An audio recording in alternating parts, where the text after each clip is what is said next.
Hello everyone, welcome to study gloss. मेरा नाम है डॉक्टर सरिता। दोस्तों, आज हम बात करेंगे कोविड के बारे में, खास करके कोविड के वैक्सीन के बारे में बात करेंगे। जानेंगे कि कोविड वैक्सीन लगने के बाद से कोविड होने का रिस्क कितना है। हर दिन हम देख रहे हैं कि देश में कोविड का आंकड़ा तेजी से बढ़ता जा रहा है। हर दिन रिकॉर्ड तोड़ डेटा जो है हमारे पास वो आ रहे हैं, रिकॉर्ड तोड़ केसेस आ रहे हैं। 1 लाख प्लस में हमारे पास केसेस जो है, नए केसेस देखने को मिल रहे हैं।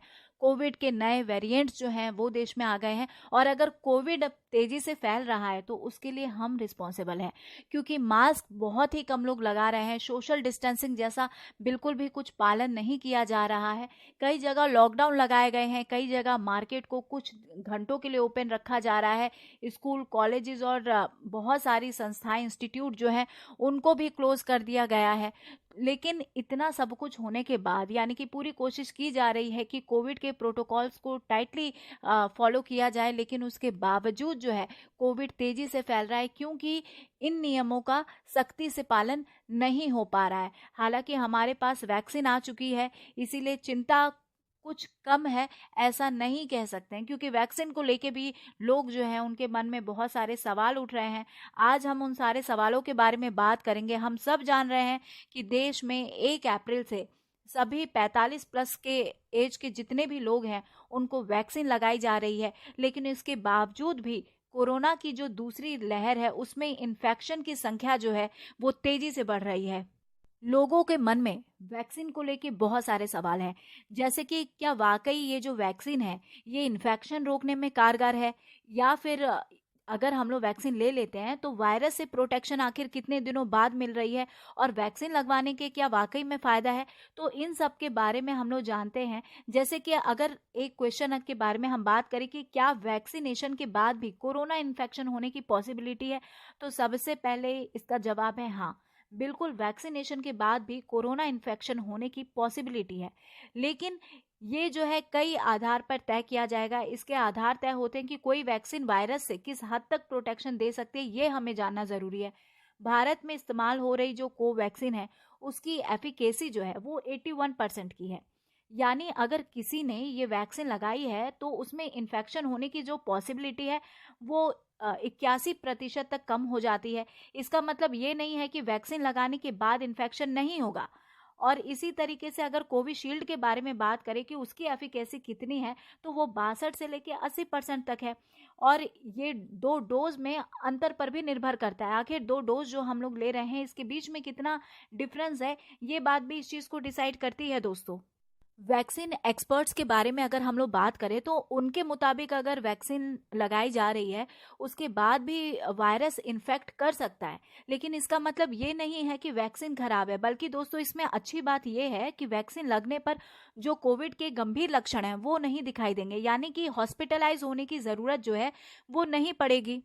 लेकिन अगर वैक्सीन के बाद भी कोई वायरस के चपेट में आ जा रहा है तो इसी वजह से जो मेडिकल प्रोफेशनल्स हैं वो वैक्सीन लगाने के बाद भी लोगों को कोरोना से जुड़ी हुई जो भी सावधानी और जो एडवाइस है वो दे रहे हैं। अगर मान लीजिए कि कोविड के दोनों डोज हमें लग जाते हैं और उसके बाद भी अगर कोरोना इन्फेक्शन हो जाता है दोस्तों, तो इसमें भी ये जो इन्फेक्शन है ये माइल्ड से मॉडरेट रहेगा, यानी कि इसका इलाज जो है वो घर पर भी पॉसिबल है, यानी कि हमें हॉस्पिटलाइज होने की ज़रूरत नहीं पड़ेगी। लेकिन फिर भी ये बात बिल्कुल ध्यान में रखनी है कि अगर वैक्सीनेशन हो भी जा रहा है तब भी हमें मास्क पहनना, सोशल डिस्टेंसिंग और जो भी कोरोना को लेकर एडवाइस है उन सबको टाइटली फॉलो करना है, क्योंकि इन्फेक्शन का खतरा तो यहाँ पर है, लेकिन हाँ, ये सीवियर नहीं होगा, इस बात की गारंटी भी कहीं ना कहीं हमें मिल रही है। अब सवाल ये उठता है दोस्तों कि आमतौर पे वैक्सीन का असर कितने दिनों में शुरू हो जाता है।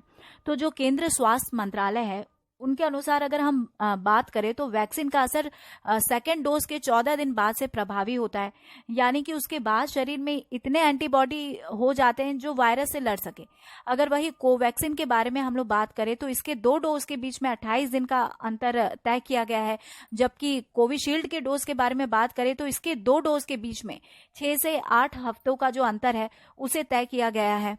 अगर कोवैक्सीन की 2 डोज ले ली गई है तो हम उम्मीद कर सकते हैं कि 40 या 42वें दिन बाद जो है शरीर में वैक्सीन का जो असर है वो दिखना शुरू हो जाएगा। और वहीं अगर कोविशील्ड की डोज ली गई है तो इसका असर जो है वो 55 से 70 दिन के बीच में शुरू होना स्टार्ट हो जाएगा।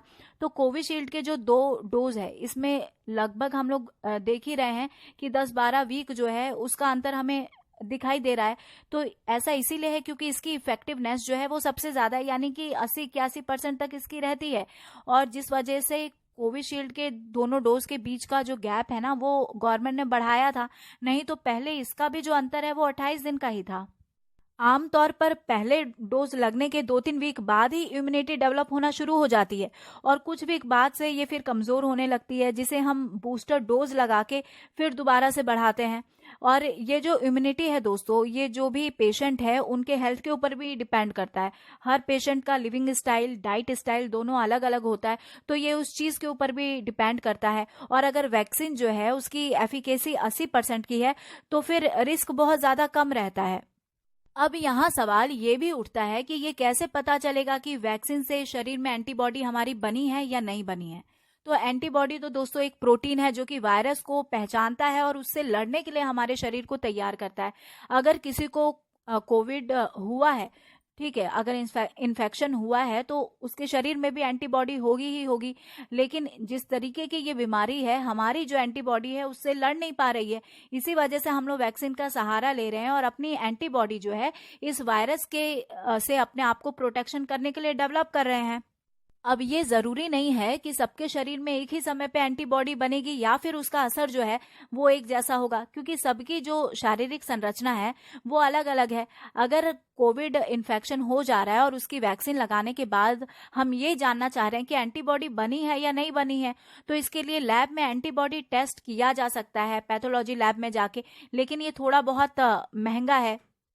अगर डॉक्टर आपको किसी वजह से ये रेकमेंड करते हैं कि वैक्सीनेशन के बाद आपका इम्यून रिस्पांस कितना हुआ है, तब आप करवा सकते हैं। अदरवाइज बिल्कुल भी जरूरत नहीं है कि इसका टेस्ट हम लोग करवाएं, और किसी को करवाने का कोई खास जरूरत भी नहीं है। सबसे अच्छा यही रहेगा कि जो भी टाइम डिसाइडेड है उस अंतर पे हम लोग डोज ले लें और साफ सफाई रखें, और जो भी कोरोना से रिलेटेड हमारे पास एडवाइस है और जो सावधानियां हैं उसका हमें ख्याल रखना बहुत ज्यादा जरूरी है। तभी जाके, क्योंकि मास्क, सोशल डिस्टेंसिंग, साफ सफाई, यही सब जो है फिलहाल हमारे पास एक हथियार है, और टाइमली वैक्सीन लेना ये बहुत जरूरी है, क्योंकि वैक्सीन से कोविड का खतरा खत्म नहीं किया जा सकता, लेकिन इसे काफी हद तक टाला जरूर जा सकता है।